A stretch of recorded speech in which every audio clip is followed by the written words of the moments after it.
Departamento de Ciências da Comunicação, FCSH-UNL.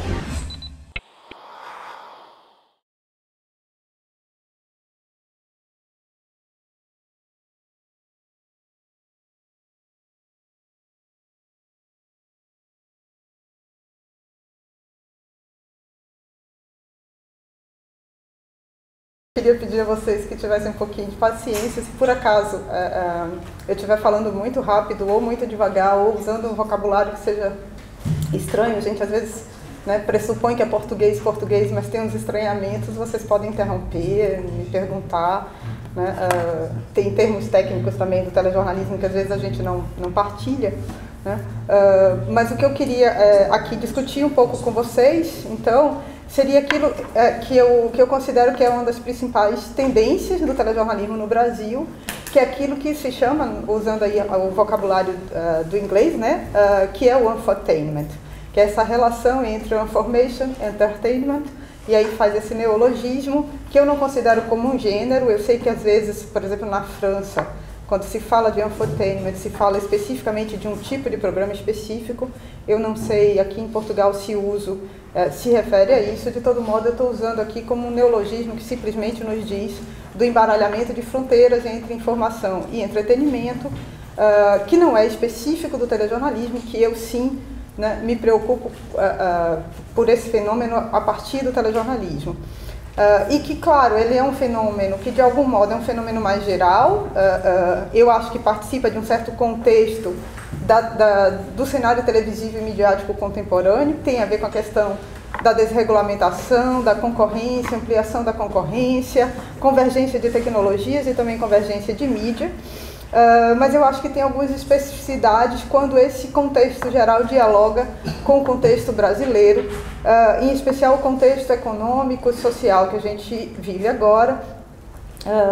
E no caso do Brasil, em especial, a gente tem um certo fenômeno, que é o fenômeno da chamada nova classe C, uma chamada nova classe média. Alguns autores vão generalizar e falar que é a classe média. Eu estou tomando aqui especificamente o fenômeno como tem sido tratado na mídia, porque o que me interessa aqui é pensar, sim, classes populares, mas a classe popular tal como agora se define no Brasil, em termos de uma nova classe C, porque significa também, pela primeira vez, segundo a maior parte dos pesquisadores, como um fenômeno cultural. É uma classe C que ascende economicamente, sim, ela vem das classes D e E. Para vocês se localizarem, a faixa aí de preço, de renda, é entre 507 e 2.200 euros, que se localizaria aí, mas ela tem uma especificidade, segundo alguns pesquisadores, que é o acesso, a busca por acesso ao consumo cultural. Então seria um fenômeno específico, tem uma certa novidade, e todas as emissoras no Brasil estão muito preocupadas com esse fenômeno. Isso tem remodelado o acesso de TV, não só da TV aberta, generalista, mas da TV por cabo, que tem procurado. Então a gente, por exemplo, na TV a cabo era raro ter a legenda dublada, a legenda, e agora a gente tem mais a procura maior por programas dublados, justamente por causa dessa nova classe C, esse acesso às TVs por assinatura. Então, uma pesquisa muito recente indicou que 53% da população do Brasil hoje é uma população que está nessa nova classe média, essa classe C, e que tem 85% dessa fatia da população tem na TV sua principal fonte de lazer. E dentre esses 85% preferem os telejornais. Só depois vêm as telenovelas e, na sequência, os programas esportivos. Isso é importante para o contexto brasileiro, porque a gente costuma considerar a telenovela como o grande filão aí de produção televisiva. Nesse caso, os telejornais aparecem em primeiro lugar, e os programas, inclusive na frente dos programas esportivos também, sendo o Brasil do futebol, tá? Porque, de fato, tem um consumo televisivo dos programas de futebol, das transmissões esportivas. Esse cenário, que claro, é um cenário que é produto das políticas do governo, duas sequências de dois mandatos do governo Lula, a criação do Bolsa Família, vocês têm notícia disso, tenho certeza, e todo um contexto da relação com os BRICS também, Índia, China, Rússia, África do Sul. O Brasil foi o país que demonstrou maior redução da desigualdade social. Então, eu acho que esse contexto, que é um contexto especificamente brasileiro, entra então em articulação com esse cenário televisivo, né, que favorece a convergência midiática, a convergência tecnológica e, portanto, entre os fatores, outros fatores, e, portanto, favorecendo o infotainment.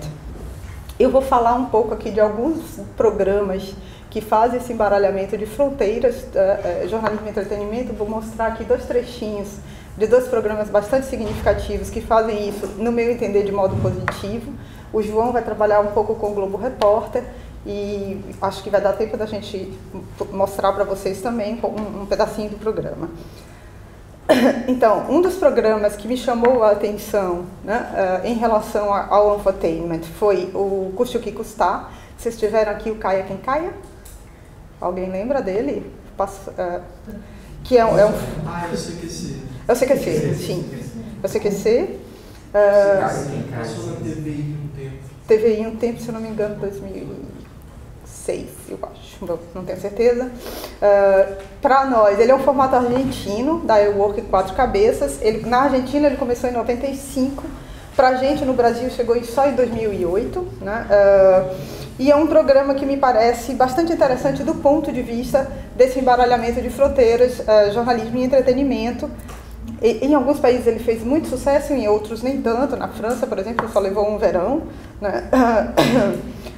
Mas ele tem uma especificidade que eu acho que permitiu que no contexto brasileiro ele produzisse bem essa relação com o jornalismo.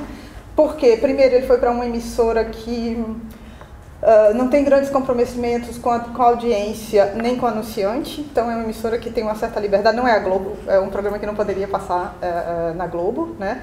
Ele foi para um horário noturno, a partir das 22 horas, e ele era conduzido por 3 jornalistas, mas um deles é um jornalista bastante importante no Brasil, né, que é o Marcelo Taz. Obrigada, você seguiu direitinho meu conselho, né, de me ajudar aqui na hora que faltar energia, né, que é o Marcelo Taz, que tem uma história importante no jornalismo e no entretenimento, né. Então o Taz é um jornalista, tem uma história com a videoarte, tem um trabalho importante com TV infantil. Ele era o Tibúrcio, né, do Castelo Rá-Tim-Bum. Então ele é uma pessoa que transita de fato, e ele, jornalisticamente, ele encarnou um repórter, que era um personagem, que chamava Ernesto Varela, que era daquele jornalismo, um pouco como o CQC vai fazer, que é um pouco jornalismo improvisado, enfim, mas um jornalismo político forte. O CQC, no seu início, então, foi bastante forte na Bandeirantes, conseguiu dobrar o índice de audiência da Bandeirantes nos primeiros 3 meses. Não é muito, enfim, na comparação com a Globo, mas para a Bandeirantes era muito significativo, porque conseguiu a maior audiência da emissora, que era em torno de 6%. Né? Deixa eu só mostrar um pedacinho dele para... O que eu fiz aqui? Não, tudo bem. Vou mostrar um pedacinho dele para vocês e a gente já... conversa.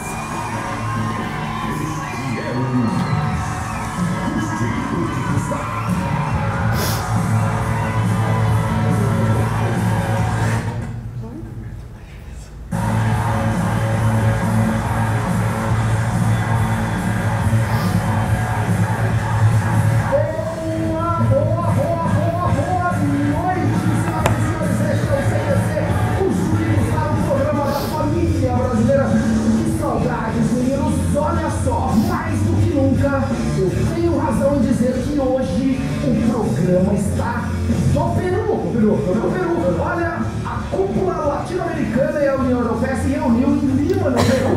Qual foi o único programa que esteve lá nos bastidores?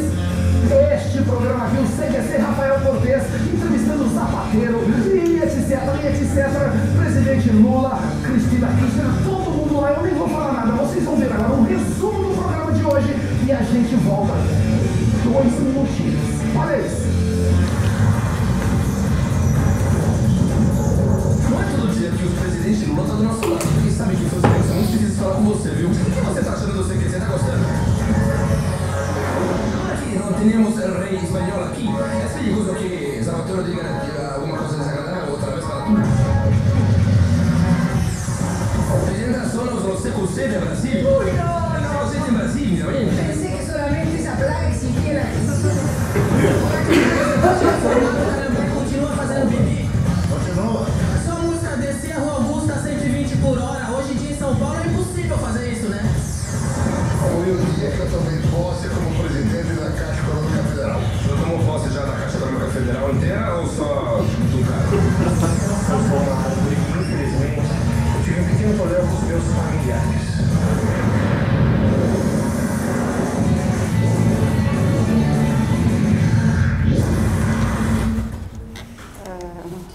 Então tá, eu vou passar só esse trechinho, se der tempo a gente ver mais. O que é importante aqui? Então a gente tem uma bancada, né, do ponto de vista textual, né, a gente tem a bancada, tem jornalistas sentados na bancada, tem um enquadramento que eu não sei se na abertura dá para vocês perceberem, que é o enquadramento normal que a gente dá para telejornais de plano americano ali. Quando vai para o Rafinha ou para o Macoluque, que são os dois companheiros de bancada dele, que não tem grande história no telejornalismo, mas tem na comédia stand-up, embora o Rafinha seja jornalista também, a câmera inclina, né, pode virar, mas não está, ela está sempre no enquadramento formal e é um modo claramente deles negociarem aí jornalismo e entretenimento. Do ponto de vista da construção das matérias também, eu passei só uma chamada, mas eles estão cobrindo aquilo que a gente chamaria de assuntos de atualidade, então a cúpula latino-americana. O Rafinha aparece vestido de árvore, vocês conseguiram ver, que tem um repórter que disse que teve um problema com a família dele, enfim. Ele está fazendo um dos grandes quadros jornalísticos, no meu entendimento, do programa, que é o Proteste Já, que é um quadro de jornalismo investigativo, de jornalismo de denúncia, revelação pública. Nesse caso, era uma matéria sobre desmatamento, né, uma questão ambiental na cidade de São Paulo. E ele faz toda a matéria construída com investigação, vai na CETESP, vê se teve autorização para o desmatamento, enfim, e lá para as tantas ele resolve ir vestido de árvore, né? Então, isso que eu estou chamando de reportagens performáticas, né? Em alguns momentos ele vai vestido de lata de lixo, porque era um problema ambiental com lixo público, mas sempre naquilo que a gente considera como jornalismo investigativo, jornalismo de interesse público, são sempre temas importantes do ponto de vista da cobertura noticiosa. E o programa tem outros quadros que são quadros de puro entretenimento, a gente poderia dizer. Certamente eu não estou dizendo aqui, né, que o jornalismo e entretenimento, esse embaralhamento começa com o CQC de modo algum, né? Se a gente pensar em outros programas no Brasil, a gente vai ver que isso, por exemplo, né, é o que caracteriza o Fantástico, que eu acho que vocês conhecem, né, uma revista eletrônica da Globo que está no ar desde 73, mas que eu já ouvi vários dos meus colegas jornalistas dizerem assim: mas é uma revista eletrônica. Revista eletrônica pode, porque revista eletrônica também tem esse caráter de misturar quadros de distintas origens e tal. E aí eu fui, né, nas minhas pesquisas e cheguei naquilo que a gente por muito tempo considerou um dos melhores programas jornalísticos na TV brasileira, que é o Globo Repórter, que é um programa que também é de 73, desde abril de 73 ele está no ar. É um dos programas que tem mais tempo na grelha da Globo, varia de horário, ele tá só perde em tempo de exibição para o Jornal Nacional, a grade de programação. Ele só perde em tempo de exibição para o Jornal Nacional, que é o nosso jornal das 20 horas. Né?